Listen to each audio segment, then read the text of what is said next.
Welcome, everyone. Just so you know, we'll begin the meeting at 11:30, but please help yourself to some snacks in the interim. I think we've got 5 minutes, and bring the food to your table and have a snack.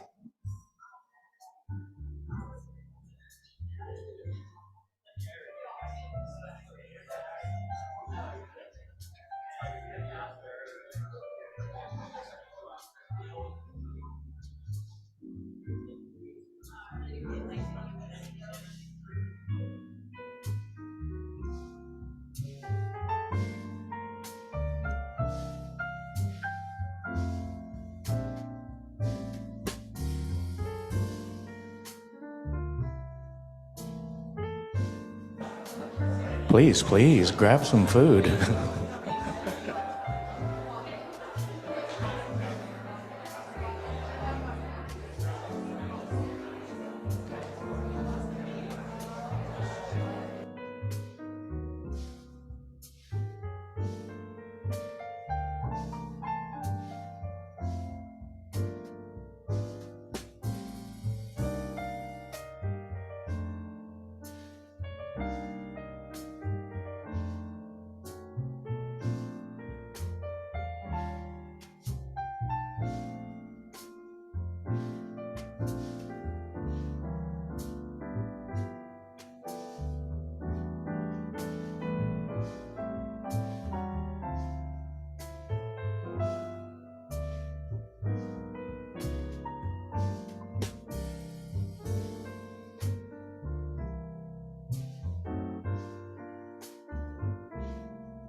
Also, just for your information, the table in the far corner is gluten-free.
Good morning, everyone.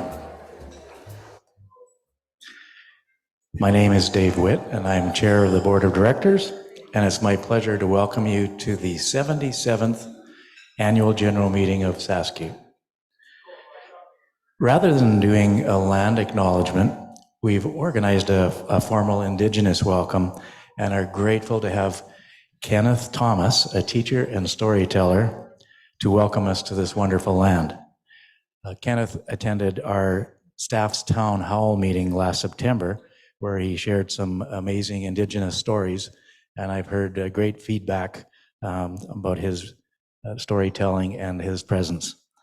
So thank you for being with us today, Kenneth. Sorry, Kenthan. Welcome.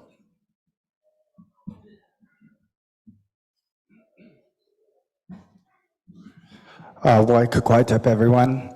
How is everyone today? Right on.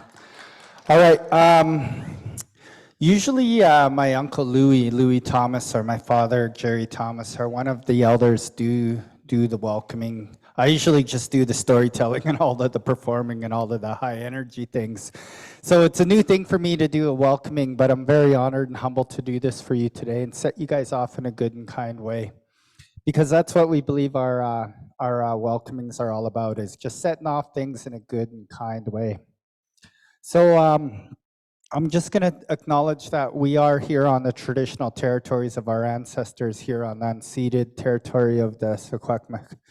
The Secwepemc is a large territory that is vast. You know, depending on who you talk to, it's anywhere from 160,000 to 185,000 square kilometers. It goes all the way above Jasper, all the way down past Invermere, up through the Arrow Lakes, through just above Vernon, all the way west of Williams Lake, and then back on up towards Jasper area. So it's an immense territory, and the term Secwepemc actually means people spread apart. So you can see why we deemed ourselves that, the people spread apart, because we had 34 home fires at one time. And unfortunately, when the whooping cough and the smallpox blasted through, many people passed away before they even saw the new settlers, before they saw the newcomers come on to our traditional territories. So, and when that happened, we were left with only 17 home fires, or villages as we called them. So I'd like to set you guys off in a good and kind way by quickly saying a little prayer for today's events and for your meeting. And you can just remain seated and just listen to the words, and if it pertains to you, it pertains to you. If it doesn't, then feel free to just to take in some of the words. So Tukelkupki, all my relations, and Kuksjachum for everything that we receive in this world today. Kuksjachum for all of the food and nourishment that we receive. Kuksjachum for everything that all the challenges that we set forth before us. Kuksjachum for everything that we have and that we have for the future. And Kuksjachum for today, Tukelkupki and Tukelkupki. Please, if there's anything I forgot, please take care of it in a good and kind way.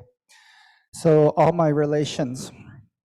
And with that, I'd just like to say, you know, I really admire the whole aspect of the credit union. I was thinking about it, and I was looking at the pictures while we sat down, and I was looking at all of the connections that the credit union builds, not only within our community, but with just the people alone. And I think that that's what Indigenous ways of knowing and being are all about. If you ask someone, you know, what it means to be an Indigenous person in today's society, in today's times, I think it's about building and rebuilding those connections, not only to ourselves, and not only to our Indigenous ways of knowing and being, but to our past as well. To say that I am an Indigenous, because as you know, there was a time when it was against the law for me to wear something like this. It was against the law for me to say white, you know. It was against the law for me to drum and sing. It was against the law for me to practice my Indigenous ways of knowing and being. But to rebuild those connections in this day and time is such a beautiful thing. And I see the connections that the credit union, Sascu builds within the community, and I hear of the wonderful things that Sascu builds. And I think that this organization, this entity, is just such a remarkable and beautiful thing within our community. And I applaud every single one of you for coming in here and making the hard decisions, making the decisions that help keep this organization running in a good and kind way. So with that, I just want to let you guys know that today is a great day, and I hope you guys get the work done that you need to do in a good and kind way. Cookskacham, thank you guys for letting me be here, let me say a few words, and let me talk a little. Cookskacham.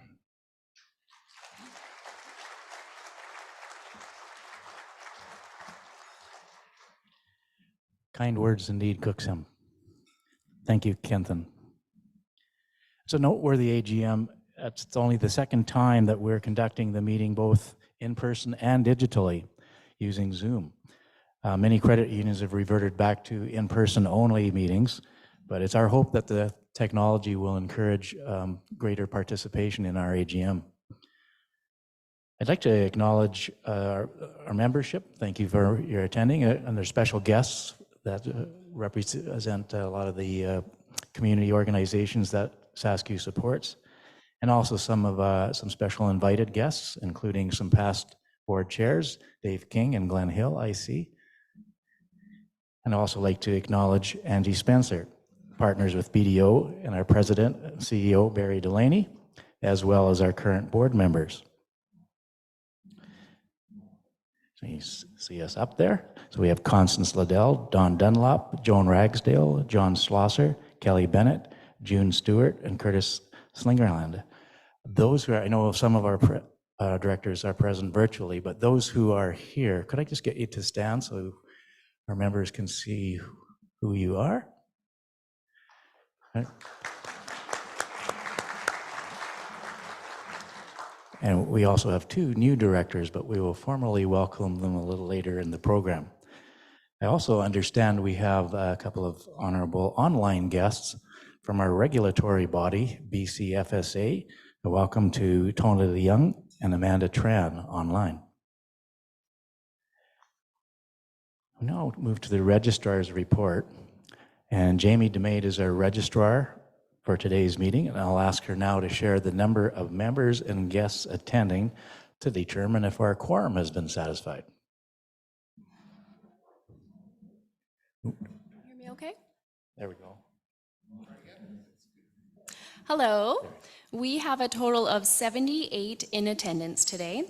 In person, we have 58. Virtually, we have 15 members and 1 guest. We have 73 members and we have met quorum. Also, we have 7 guests in attendance today. Thank you. Thank you, Jamie.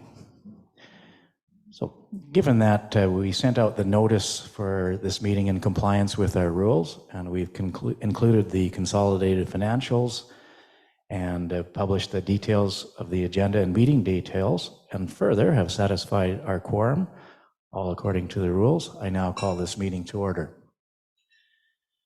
To satisfy the requirement for a recording secretary, I hereby appoint our corporate secretary, Julia Payne, as our recording secretary. Now for the rules of order. The rules of order have been made available on our website in advance of this meeting and are in your package. I'd like to highlight a few of the important ones. The meeting is open to members and invited guests only and closed to the media. There's no discussion of personal business from the floor, and Robert's Rules of Orders will apply to the meeting.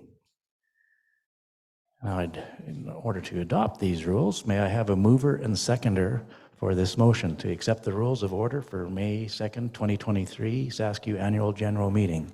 Do I have a mover? Thank you. And a seconder? All in favor, raise your voting cards.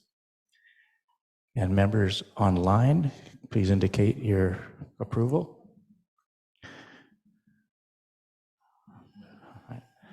The motion is carried.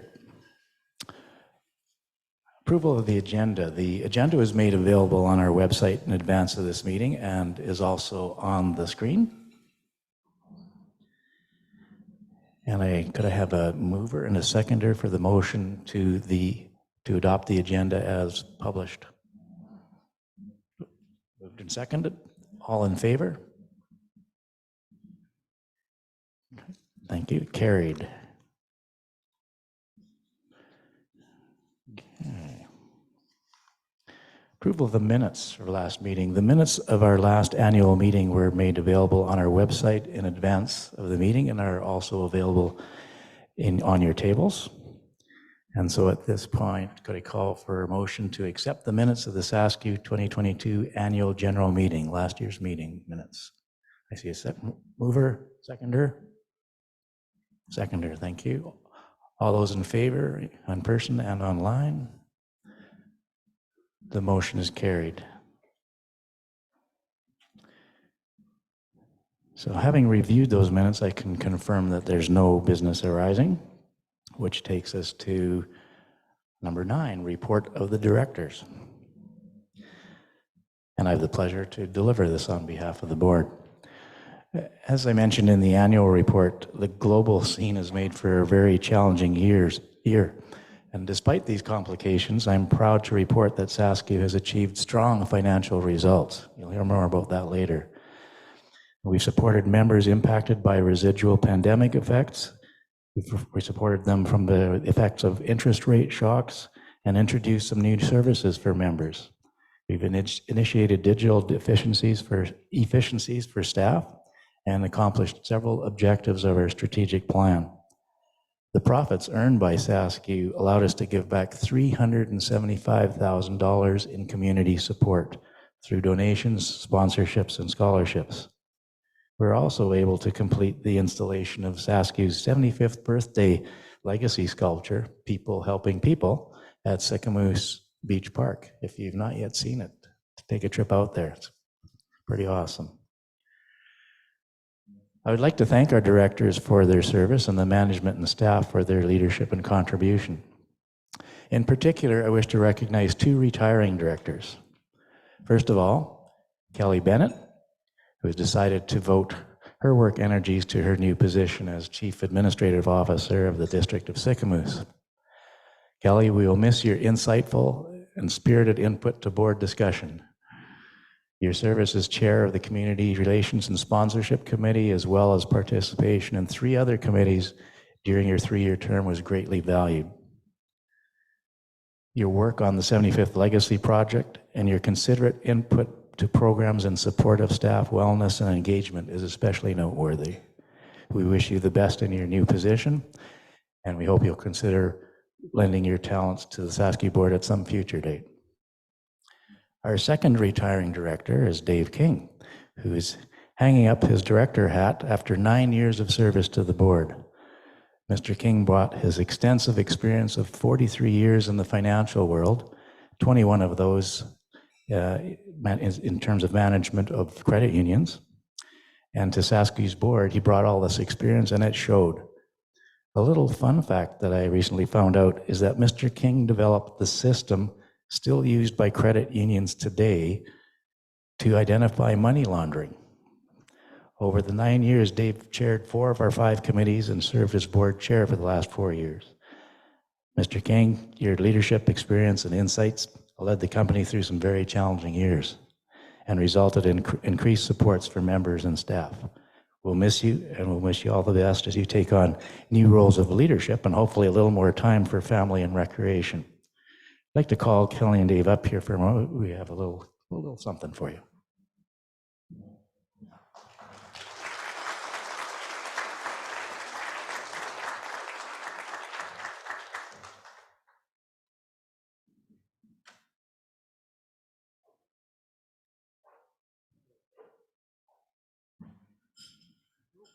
Oh, thank you. Thank you very much. Nice. Thank you.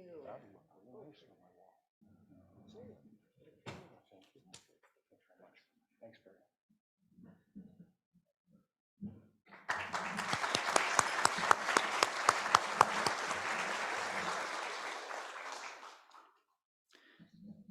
And it's now my pleasure to introduce our President and CEO, Barry Delaney, who will deliver the report of management.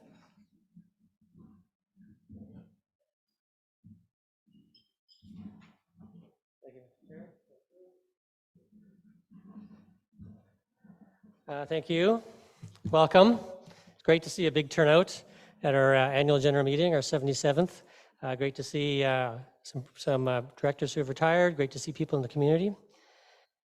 And what we just gave out to the two retiring directors, I think it's quite cool. You couldn't see it where you were, but it's a framed resolution that the board passed. And it's a resolution that highlights the accomplishments of Dave and the accomplishments of Kelly during their time on the board. So it says, whereas you've done this and whereas you've done that, be it resolved, we congratulate you on your retirement. So it's quite nice to hang on your wall, and there's a picture there that we hope is meaningful for each of them. So I think that's a nice touch. Great, let's talk about the business. Let's talk about Sascu. I really like this proverb: a society grows great when old men plant trees in whose shade they may never sit. And I think that's apropos to Sascu, because I think it reminds me of our founding families of 14. They grew apples, of course. We were founded in April 29th, 1946. And at the end of our first year as a credit union, we had 33 members and $205 in assets. And if those 33 members, they knew that they were planting seeds, and they knew they were planting an organization that they hoped would succeed. But if they were to see today where we have come, if they would see what has grown, they sure would be impressed. 20 years after 1946, so in 1966, we had 700 members, $25 million in assets, and 5 people working, 3 paid and 2 volunteers. And then over the years, 10 years later, 1975, Eagle River Credit Union merged with us, and that's where our Sorrento branch came from. And then over the years, we built, of course, Uptown. Over the years, we entered Sicamous. It's a merger there. There's a Bank of Montreal branch that we purchased to consolidate that with Sicamous. We got into Enderby in 2018 with an insurance location. We developed our contact center. Really went deep on wealth management. Commercial has been a very important addition, insurance themselves. And here we are today, $1 billion in assets and 150 employees. These are the staff at Sascu. We had a town hall last September where we closed for the day and we invited everybody who worked here together to talk about the business and also have a little bit of fun and to have a little bit of learning. And this was held at Shuswap National in a tent. It was held outside. We had Kenthan, who you saw for the welcoming. He did storytellings. And it was a great time to reconnect as a credit union because we were still coming out of COVID. So we wanted to spend time together again, reconnect, so we can then turn our attention back to the membership. This is the executive leadership team at Sascu. Took the picture while we were at the golf course. If they could please stand, we got Sherry Hamilton, VP People and Culture, Tom O'Connor, Vice President Digital and Technology, wherever he is, Jennifer Black, Vice President of Finance and Credit. There they are. Doug Ebner, VP Strategy and Innovation, and Julie Langamwall, VP Experience and Brand. I always get their titles mixed up, so I'm always happy to read them. Thank you very much. Now, nothing happens without strategy. Strategy is very important, and we have a strategic plan that the board approved, and it expires the end of next year. This strategic plan tells us how we spend our money and where to put our focus. And so by understanding the strategic plan, you understand what direction we're going. So I won't go through it in detail, but our vision is to be our members' lifelong financial partner. And of course, that's the vision of many credit unions.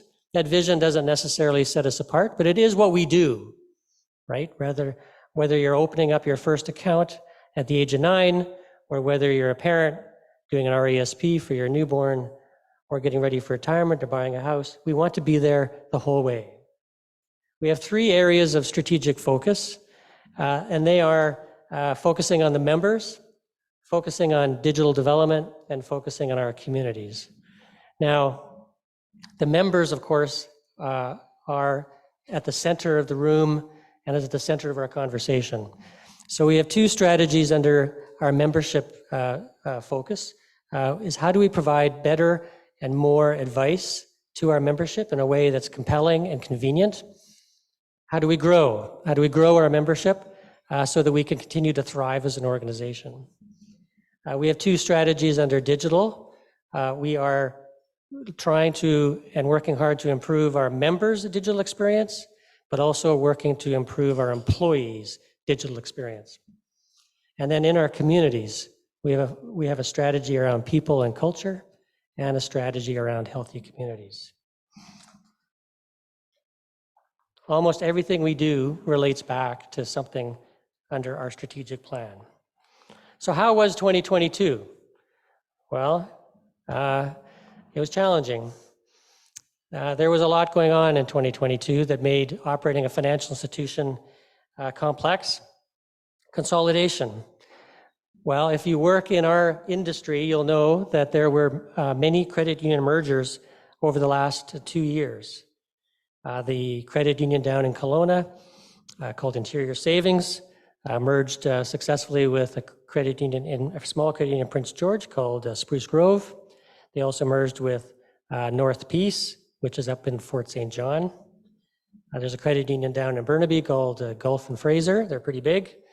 They merged with a credit union about our size in Aldergrove, another one in Mount Lehman, another one called Vancouver Police Credit Union, and now they're merging with Interior Savings, our friends in Kelowna. So there's been lots of consolidation and change, and they're doing this because they feel they need operating scale. There's also been, of course, consolidation in the States. You've just read about Silicon Valley Bank, and they've been taken over by First Citizens. You've heard about First Republic in the news, and they've been taken over by JP Morgan Chase. Now, that was for different reasons. That was because they were struggling to survive. So consolidation is going on around us, and yet we still have a clear, independent view of success as a credit union in this region. But we have to be smart in how we provide our products and services to you, the businesses and the families, so that we can continue to grow and not have the pressures that cause these credit unions to merge. The second one is shifting consumer needs. And so out of the pandemic, we've seen lots of change in family behaviors. We've seen after the inability to travel for several years, people are now accessing their savings accounts, their checking accounts, and they're spending money and they're traveling. So as a credit union, we're seeing our deposits starting to go down, which is fine. And we're also seeing people shift their money into term deposits because they can get much better rates today than 5 years ago. We're seeing more choice being offered by our competitors. We're seeing more flexibility. We're seeing more digital options being offered in the marketplace because, of course, that again is a changing consumer trend. And we're seeing lots of business optimism. We're seeing the cost of increasing regulation last year and in previous years. We're seeing the impact to us is that it takes more people, more time to satisfy our regulator. The regulator is very strong in Canada, and you don't see bank failures happening like you do in the States. One of the regulations that we have, which is very good for credit unions in BC, is that the provincial government guarantees 100% of your deposits with us. There's no limit to how much the provincial government will stand behind it should a credit union fail. In the States, that's different. In the States, they put a maximum of $250,000 on how much the government will guarantee. And Silicon Valley Bank only had 6% of their deposits insured. We had 100% insured. First National had 32% of their deposits insured, and we have 100%. And we have so many more regulatory requirements to keep your money safe than they do in the States that it's a good regulatory environment, but there's a cost to it in running a business. And then the pace of change. It has never been this fast, and it will never be this slow again. So What are we doing? Well, we're still looking for ways to cooperate. What is the antidote to these big picture challenges? It's that we remain independent and strong, but to do that, we have to cooperate, we have to partner, and we have to form alliances with others. That's what makes us strong. And that's what we're doing. So let's look at the year. These are numbers that are not actually in Angie's financial statements, although some of them are. So we had 1,445 members join us last year on a book of membership at 20,000. Our challenge is not attracting new members, our challenge is retaining members. Because of our demographics in this community, we have a lot of older people, so we do have people pass away, and we do have people move away. So we had a significant number of members leave us, but we continue to attract new ones. Loan growth was very healthy at 52 million, but we had deposits decline of 10 million. Now we had excess deposits over the pandemic. People were not going anywhere, and our deposits kept going up and up and up. And now with the travel restrictions lifted, deposits are starting to come down, and we had planned for that. But they're down nonetheless. Our insurance profit was 222,000. That's our two offices in Salmon Arm and Enderby. We're very proud of them. Our wealth management team, small and mighty, generated over $800,000 in profit to the credit union and valued and trusted advice to our membership. And then the credit union's overall profitability was 6.3, which is very good. And then our capital levels of 68 million. Our regulator always wants us to have more capital, and the way we grow capital is by growing profit. So when we get profit, it goes into this capital account. And so it's at a good level, 16.4, and we're trying to get it a bit higher to make sure that it's always there for us should we need it in a rainy day. Now,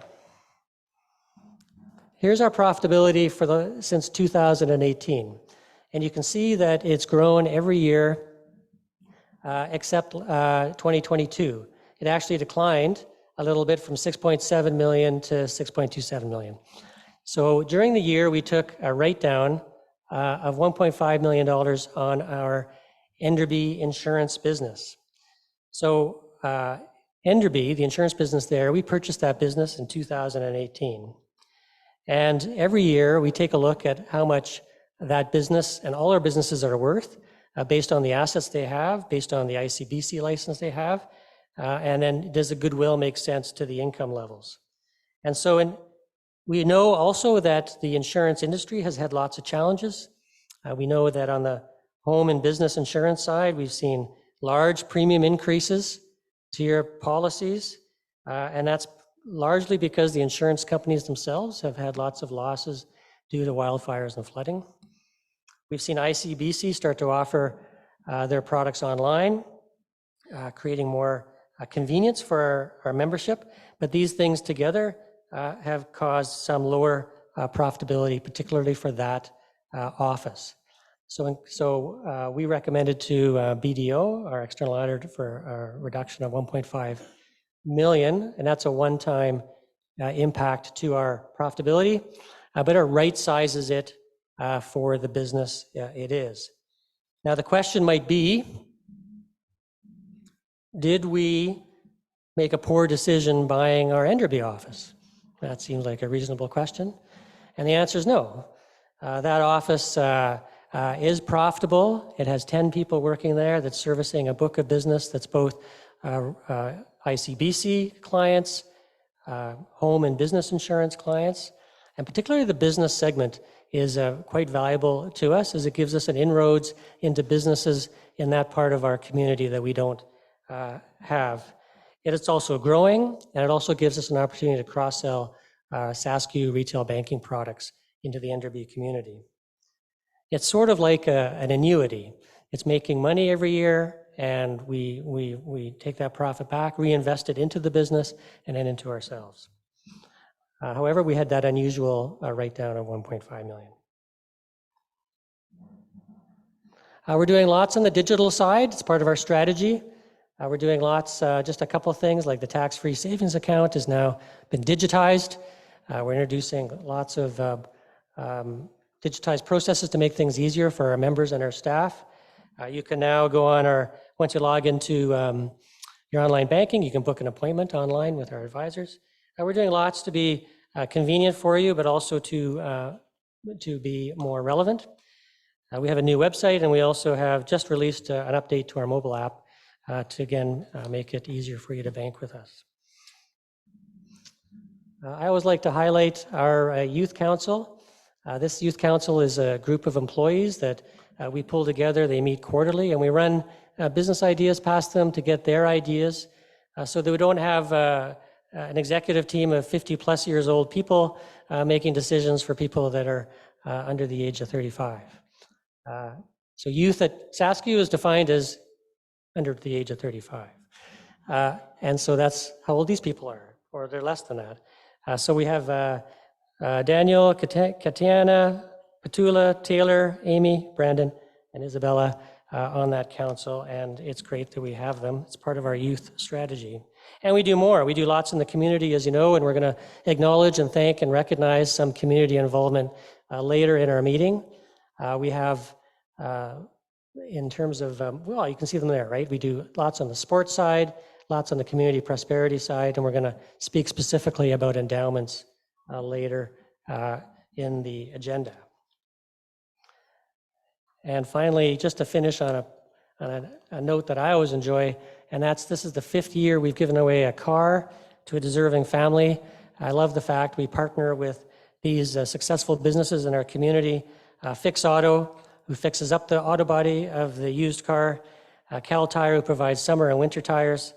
Bravey Motors, that sources the vehicle, and Sascu, we provide insurance for the vehicle and provide some other gifts for the family. So that was the Blair family getting their car outside our Uptown branch in December.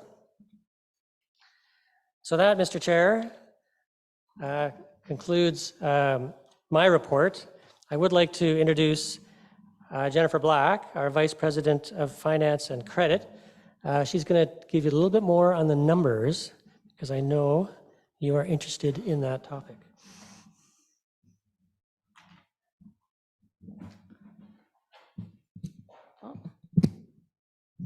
Hopefully you'll be able to hear me. Good afternoon, everybody. It's good to see so many people out. I love this meeting and all our members coming out and supporting us. So Barry did cover some of the major highlights. I'll go in a little bit more detail around some of the details. So this is loans and deposits.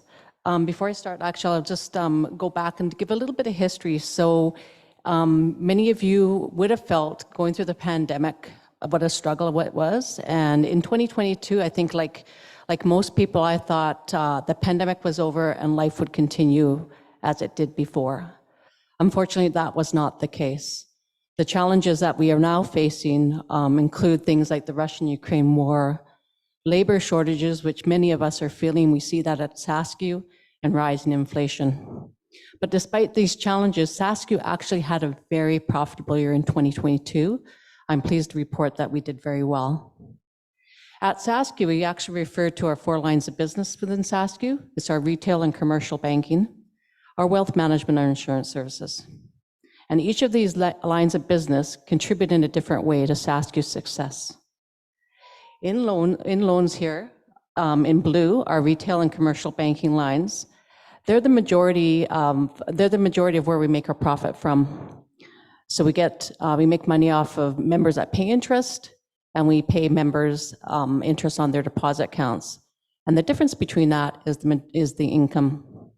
So during the year, we had loans increase from 760 million to 812 million.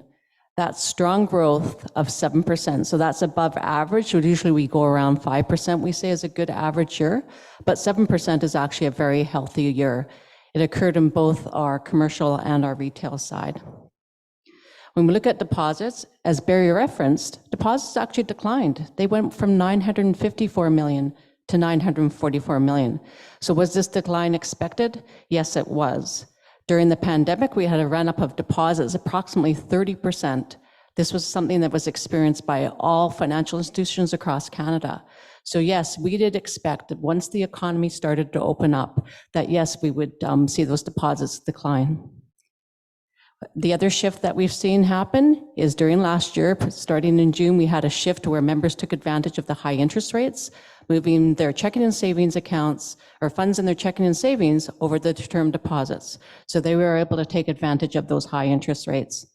So the impact on Sascu for that is that it decreases our profitability because we're spending a little bit more on the what we're paying to our depositors and from what we're receiving our loans. So for coming into this next year, we have seen a decrease in that profitability. So that you'll see that next year. When we look at expenses, expenses are up. They're up from 19.9 million to 21.6 million, an increase of 1.7 million or 8.5%. When you look at the graph, you can see that actually during the pandemic years, our expenses are actually quite flat. That makes sense because we were not spending money. We were actually managing the pandemic and we were not investing in our business at that time. The other indicator that we use on this graph is we use salaries as a percent of average assets. That indicates how well are we deploying our salary dollars. In this case, you can see that our actual percentage of average assets has gone down. In most cases, it should be coming down because we have programs in place to increase our efficiency, but what we were experiencing during the last couple of years is the labor shortages that I referred to that many of us are feeling in our businesses. So do we expect those costs to go up still? Yes, we do. We know inflation's increasing as well. Barry referred to wealth and insurance. Combined earnings, they actually declined around 300,000 from 1.4 million to 1.1 million. Wealth earnings declined from 2021 to 2022 by $127,000. And insurance declined from 448,000 to 222,000. So a decline in both wealth and insurance. Barry referred to capital. We have very strong capital at this point. We've been building it up over the years, so we have very strong capital. We went from 54 million in 2021 to 61 million in 2022. As Barry referred to, the majority of our capital is made up of retained earnings. That is the best type of capital that you can have. And then what it is it's accumulated earnings from the inception of Sascu. So this is a good number to see that the majority of the capital is actually solid capital. We have a regulatory requirement that we must meet, and that's the percentage you see there. So our regulatory requirements called risk-rated capital adequacy ratio, we're required to keep 8%. Our internal capital target is 13%. We have a higher target because we estimate what our risks are for our organization, and we're far above that at 16.4%. So we're doing well on the capital. So for 2022, I'm pleased to report it's been a very, very successful year. Always makes me happy and smile when I see we're doing well financially. So it's going well. And this concludes my report, Mr. Chair. And our next speaker is Angie Spencer from BDO, and she will deliver our report of the auditor. Thank you.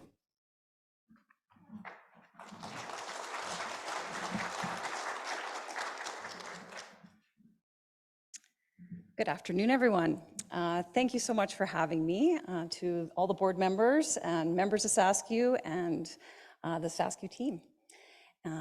So my name is Angie Spencer. I am a partner with BDO, and we have been hired by Sascu to conduct the external audit of the financial statements. And I'm pleased to report on our audit report. So BDO was engaged to audit the consolidated financial statements of the credit union for December 31st, 2022. The credit union is required to report under international financial reporting standards. So this is quite rigorous standards, as you'll see from the length of the financial statements, that's required for all credit unions. We completed our audit on March 15th, 2023, and we issued what's considered a clean or unqualified audit opinion. That means that we opine that the financial statements are considered free of any material misstatement. As part of our audit, we also review all the internal controls of Sascu. That includes both the financial reporting controls, the governance controls, the IT controls, and we're happy to report there were no significant deficiencies that were noted as part of that audit. So Jennifer did a great job of going through all of the financial details, so I will keep this brief. What you're looking at is just an excerpt from the financial statements. So as you came in, there was a full copy of these, and this is just what we would consider a condensed version. So on the slides is the consolidated balance sheet, showing total assets of $1.007 billion. That was down slightly over last year. And some of the movement between some of those balances, you'll see the loans to members. So this is where Sascu has issued new growth or loans in the community. That increased to $812 million, up from $760 million, so about a 6% growth over prior year. To fund that growth, of course, there was some decline in investments. Releasing some of those investments and cash flow to fund those loans.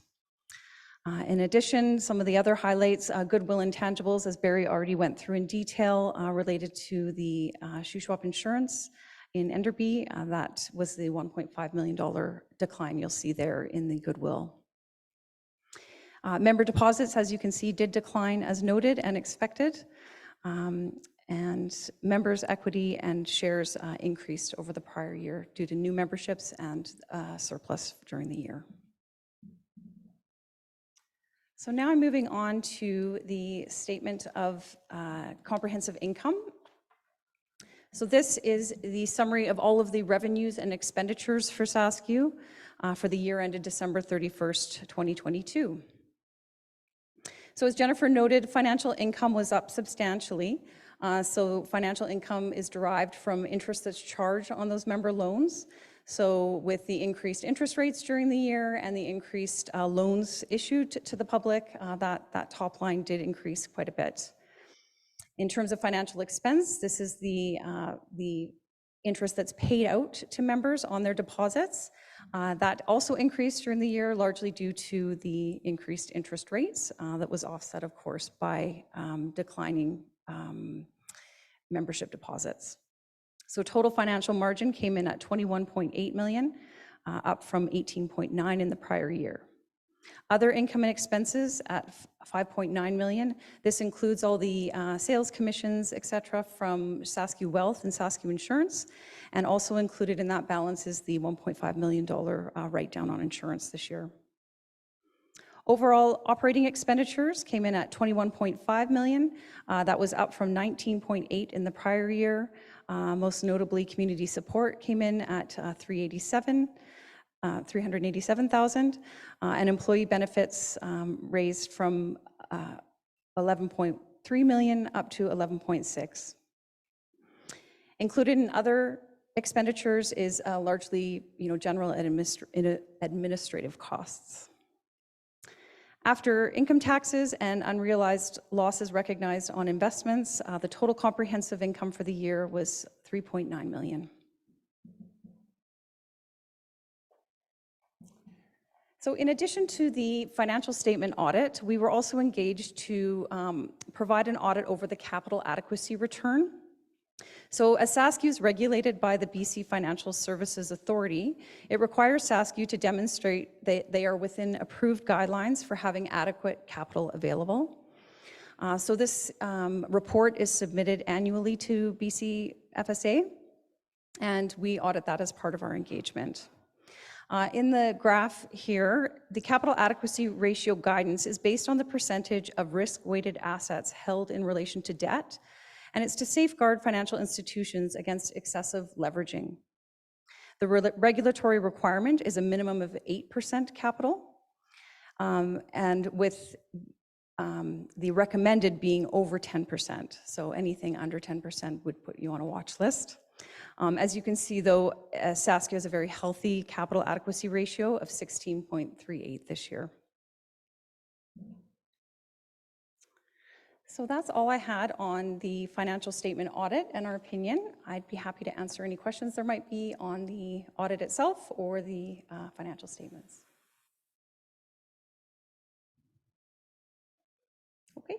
Hearing none, I'll turn it back to you, Chair.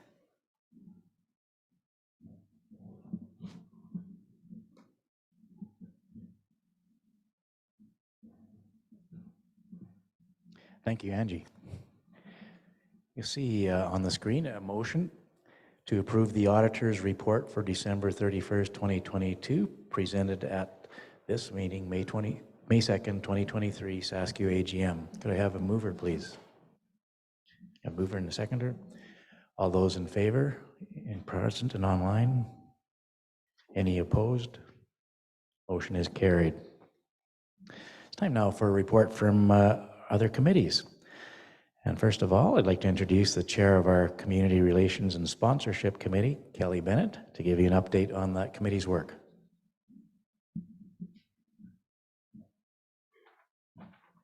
All right. Thank you, Mr. Chair. All right, the fun stuff, the money we get to give out. So hello, everyone. I'm delighted to be here today to speak on behalf of the Community Relations and Sponsorship Committee, which is really the best committee. It's the one where we get to give out money. So it's pretty fun. First, I'd like to thank the directors who have served with me on this committee for the last year, and that's the lovely Joan Ragsdale, June Stewart, who is also lovely, and Curtis Slingerland. He's not here right now, so sure, he's lovely too. So the purpose of this of community relations within Sascu is on the screen, and that's to build healthy communities. We support organizations that are already doing wonderful things here in the Shuswap. In 2022, we had the pleasure of giving out over $375,000, which is a lot of money, I think, in donations and sponsorships to community groups. That represents 5% of Sascu's net income.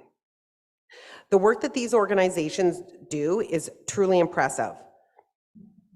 On the slide, you can see the names of the community groups that received funding from us last year. I know that some of them are in attendance here today. There are so many of them that we had to not just put them on one slide, but create 3 slides for the list of the organizations that we donated to this year. If you represent an organization that is on the slide, I'm going to put you on the spot and ask you if you could just please stand up so we can thank you. Give you a little round of applause for everything you do for our community. Thank you. And if you're on this slide, more people we donate to. Thank you so much for everything that you do. And then our sponsorship slide. I'd like to ask anybody from any of those groups that are here today to stand up. Awesome. Thank you so much. And last but not least, I'd like to make a special mention to the Shuswap Community Foundation. We have 2 endowment funds with them. One is for climate and has an investment of $100,000, which we give out about $4,000 a year from that $100,000. The other is for youth, and we had an investment of $25,000. This year, we had the pleasure of donating an additional $75,000 to the Youth Endowment Fund, increasing the total, is this thing working? Okay, sorry. Increasing the total investment to $100,000. This is truly a gift that keeps on giving. We have Catherine Bernard and Lori Page, I believe, here today on behalf of the foundation, and we would like them to come up just to say a few words, putting them on the spot as well.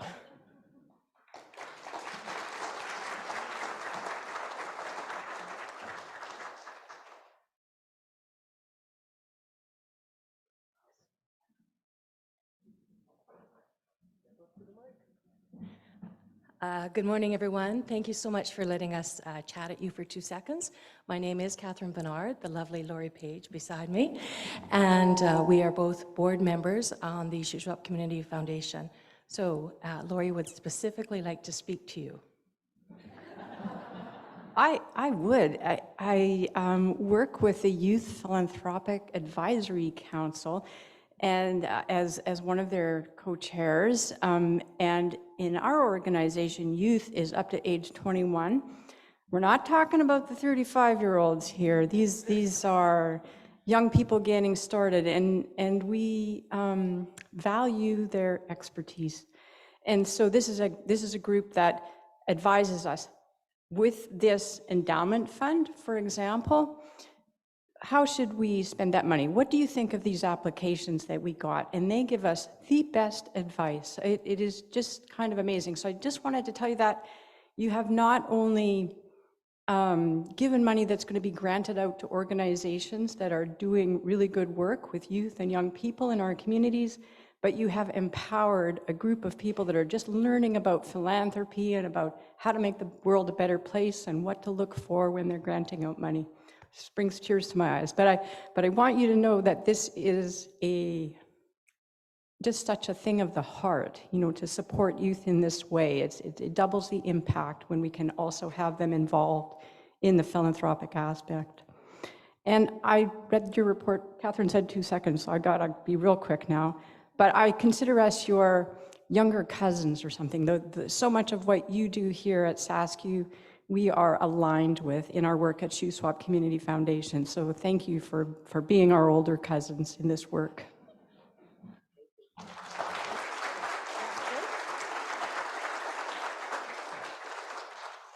Yeah, and here's a picture of us giving the $75,000 donation, which was a real treat. And with that, I'd like to thank you for your attention and pass it over to you, Mr. Chair.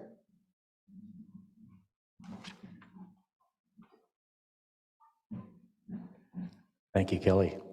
And now I'd like to invite the chair of the Nominations Committee, Joan Ragsdale, to deliver her report.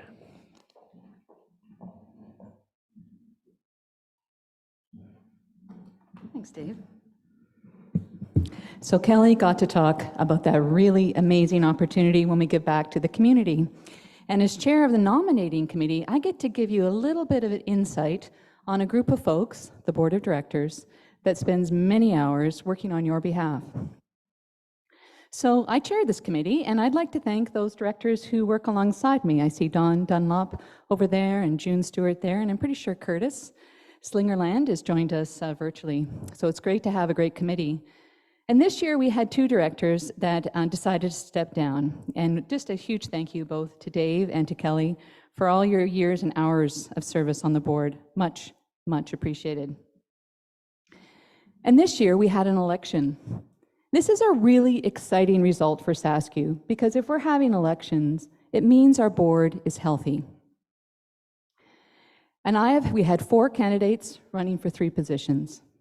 And I have the pleasure now of announcing our 3 elected directors.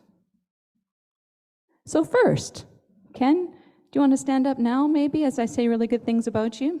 So this is Ken Rogers, everyone, and he is a retired professional living in the North Shuswap. He brings an extensive business background in energy, aviation, industrial manufacturing, financial consulting, just to name a few. He has held both senior leadership and entrepreneurial roles in all those areas, and he's also a chartered professional accountant, as well as a community volunteer. So welcome, Ken, to our board.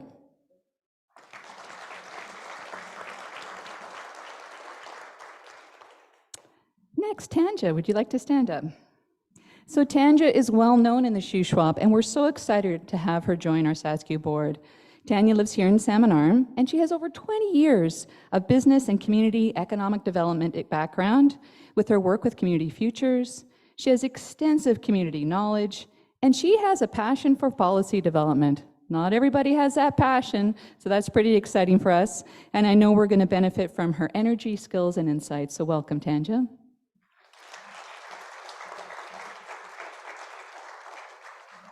Now, I'm pretty sure Dave wanted me to gloss right over this picture, but I don't think all of you know Dave necessarily as well as we do on the board. So I'm just going to take a little bit of a moment so you as members know the team behind the board and that are working for you.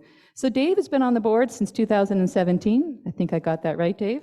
And for those of you who don't know Dave as well as I do, he's a retired superintendent, and he brings extensive strategic leadership experience from both his professional work and education, as well as administrative consulting background.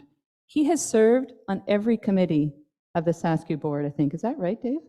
I'm pretty sure. I looked over the list.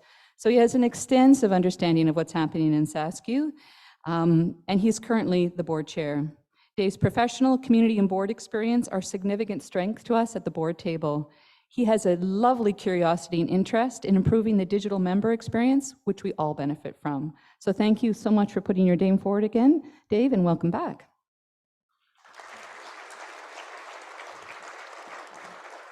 And just before I head off the stage, I would just like to thank Marianne Van Buskirk, hopefully I said your name right, Marianne, I've been practicing, for running our election.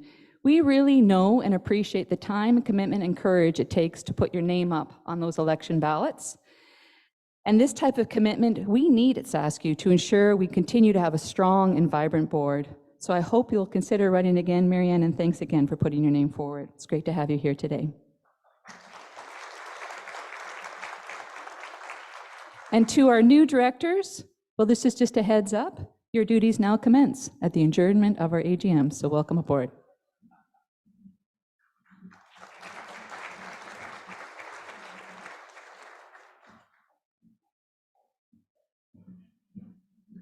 Thank you, Joan.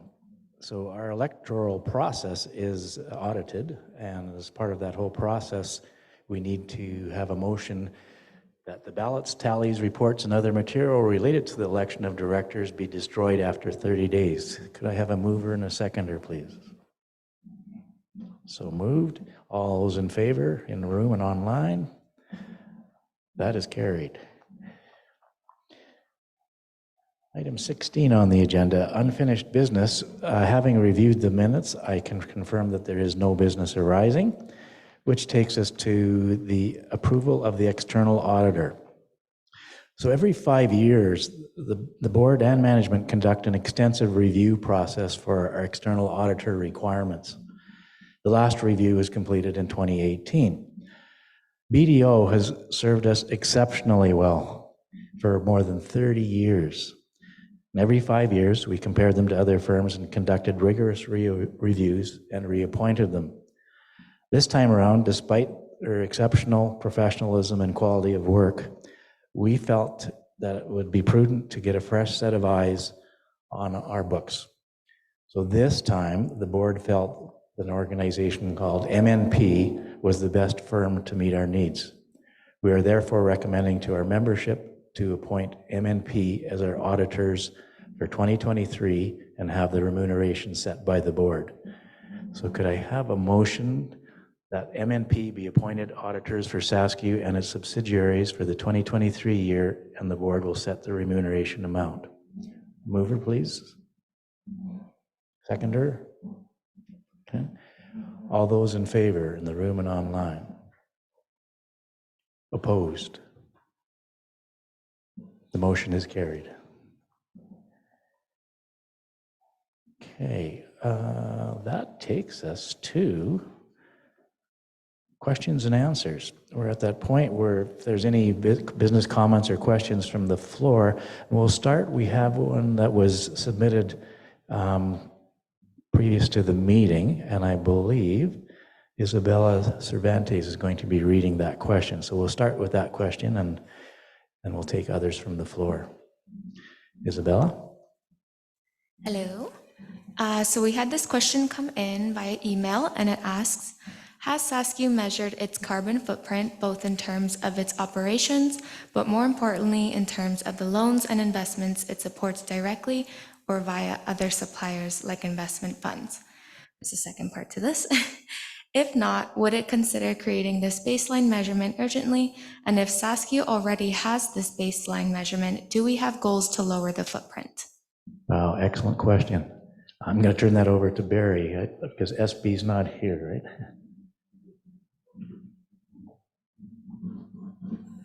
Thank you, Lauren, for that question. It's a great question. We do have in our strategic plan the importance of climate and doing more to begin an assessment process. So in December of last year, we did an assessment of our carbon footprint. We used a tool that we could measure our carbon footprint against other financial institutions around the world. And it was quite enlightening. It was a very small step, but an important step. So we looked at our footprint in terms of emissions, in terms of water, electrical, all the things that we can measure. And what we found was, which is not unusual for a financial institution, it's not like, Sascu has a smokestack on top of our building.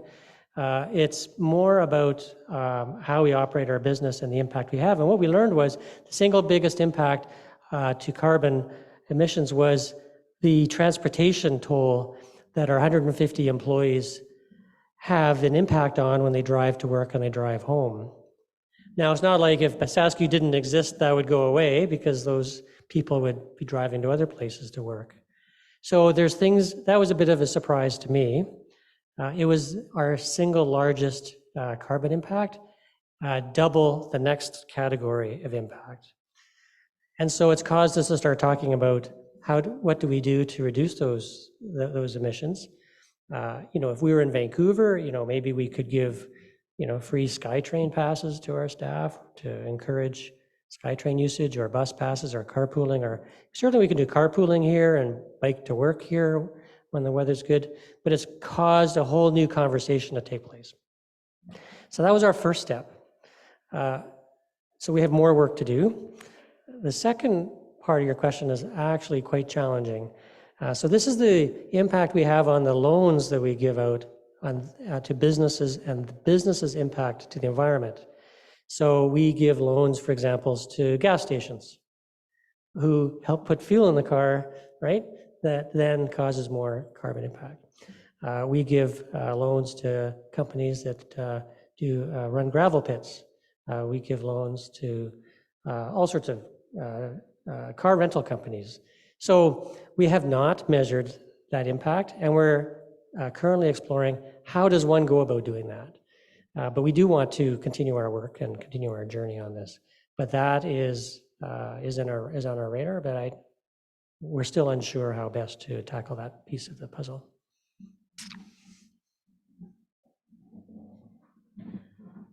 Thank you, Barry. I should just make note to those members that are joining us online. If you type in your question, we will receive it and acknowledge it. Any questions from the floor?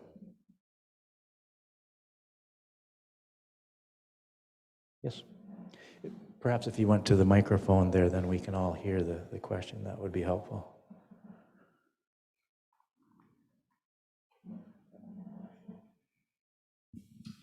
Can you hear me? Yes. Thank you. I'm a senior. I'm in my 80s, and I am really having problems with digital technology. I bank with you, and I bank with another chartered bank, and they, go online and do this and do that. And my head is spinning, and now we have AI coming over. And are you concerned about us seniors keeping up with this digital technology? Yes, this is short. You are. Thank you. And I can speak personally to that one, because if you note in my election little blurb, I think it's important for the board of directors to keep you in mind, that not everybody has the phone in hand and is accustomed to doing all their business by that. And so I'm actually proud of our credit union in terms of the advisors that they have on board and their help to seniors, and we have to make sure that we keep that in mind. So, I don't know if you have anything to add, Barry.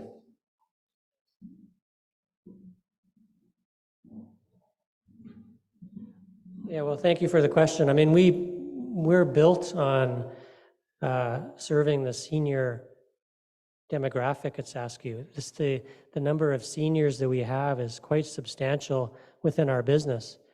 And so even though we need to appeal to the younger crowd, the young families, with digital and convenience, our staff, we are always open to having seniors come into our branches and do a face-to-face transaction, come in and have a free coffee, come in and talk to our staff, come in and do things the way we used to do them, that we're fine by that. Unlike the banks that we compete against, where they do that, they turn you towards the online option, we are quite happy serving our senior community. We love the fact we have large parking lots, easily accessible buildings, and staff that are there, always ready to talk to members face-to-face and help with banking, whether that's insurance or wealth or commercial or retail banking. Yeah, it's one of the things that makes us different from our competitors, I think.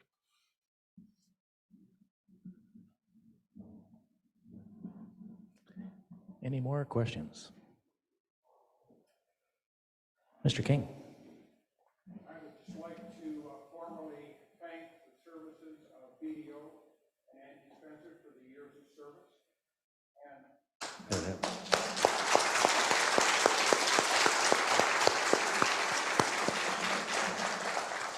Thank you. Any online questions that have come in? Isabel is shaking her head. Any more from the floor? Yes. I'm sure it was mentioned and I perhaps missed it. How many members do you have with Sascu? Julia, do you have that number at the top of your head? Last number was 19,458. 19,458. Can you be a little more accurate?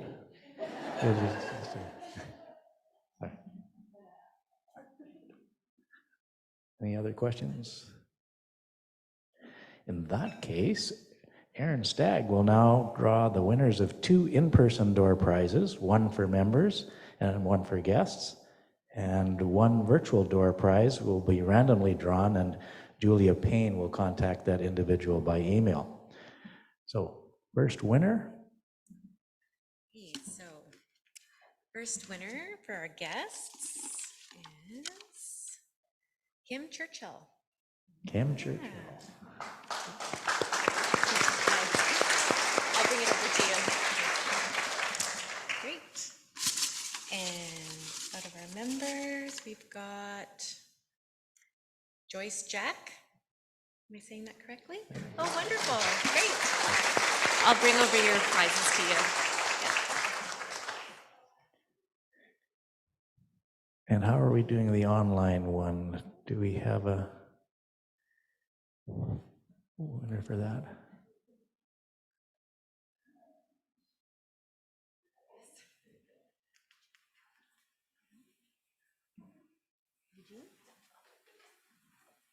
And online is Eugene Casavant. Eugene, Yeah. Great.